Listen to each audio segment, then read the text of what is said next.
Hey guys, I'm here to talk about the BCS. It sucks.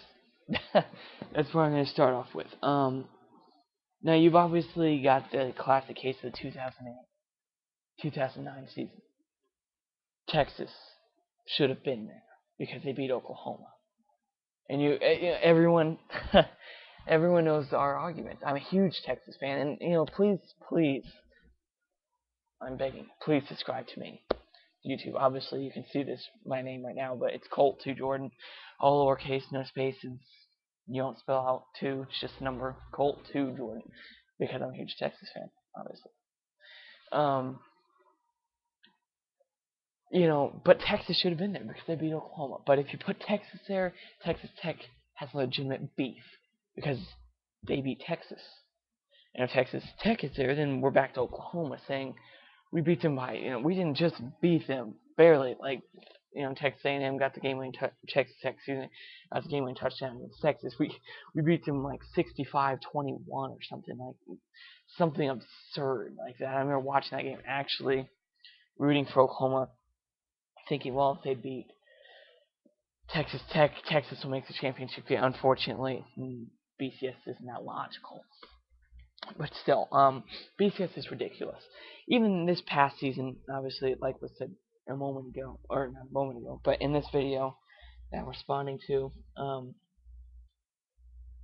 that Boise State and TCU got screwed. They played all year hoping that they could,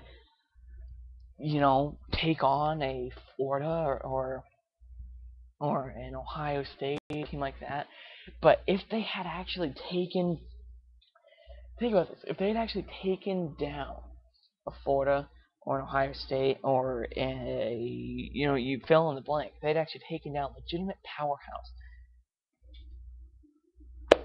the BCS would have been forced into not being existent anymore, I guess, because they would have had to create a playoff system because obviously these teams, and we've seen, they were scared of having another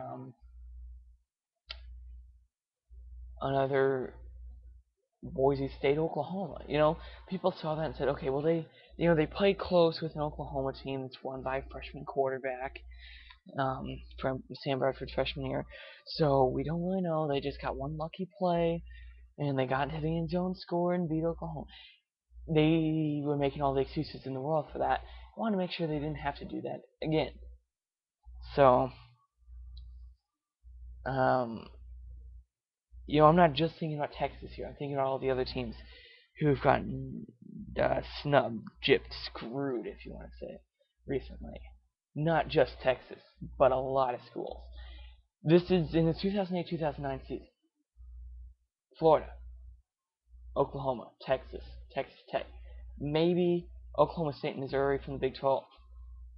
Kind of shaky on that. Probably not Missouri because they obviously were not in the same class as Texas or Oklahoma because they just got brutally smashed by both those teams. I can't even describe it. But anyway,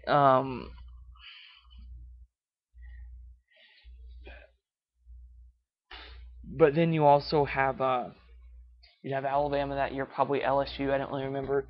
Pretty sure they were not too bad that year though. And you've got Ohio State, you got Penn State, USC, Georgia, Boise State, and obviously Utah was up there that year. They were, a talented team. Took down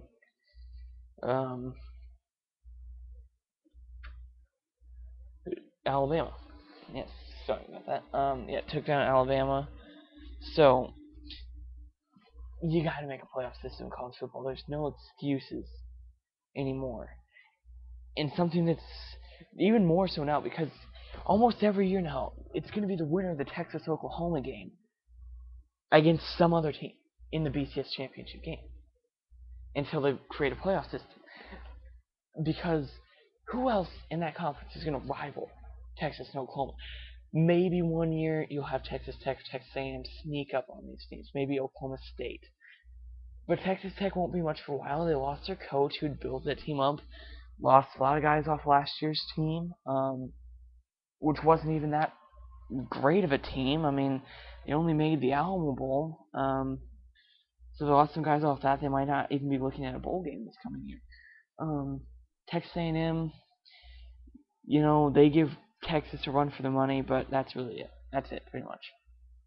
Every now and then they'll give Texas a run for the money, but for the most part, they're not going to do anything drastic enough to compete with these teams on a consistent basis.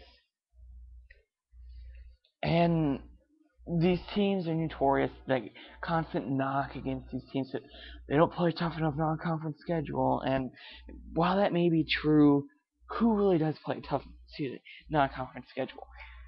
Past couple of seasons, yeah, Alabama's been playing a constantly overrated Virginia Tech school.